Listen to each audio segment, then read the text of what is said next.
Alam mo, matagal ko rin kinumpira sarili ko sa iba. Nakikita ko sila successful na, may kotse, may bahay, may income na, pero narealize ko iba-iba tayong timeline. Hindi dahil nahuli ka, talo ka.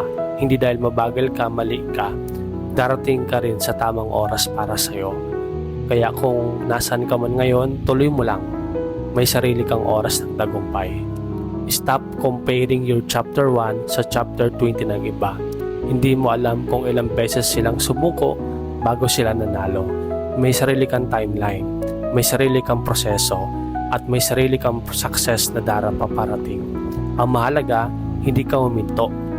Kung feeling mo nahuhuli ka na sa buhay, paalala lang, hindi pa tapos ang kwento mo. May kanya-kanya tayong pacing, may kanya-kanya tayong season, darating ka rin.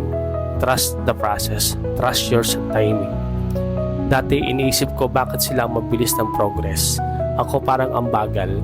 Hanggang sa naintindihan ko, hindi pare-pareho ang starting point natin. Hindi race ang success. Journey ito. At darating din ako sa oras ko.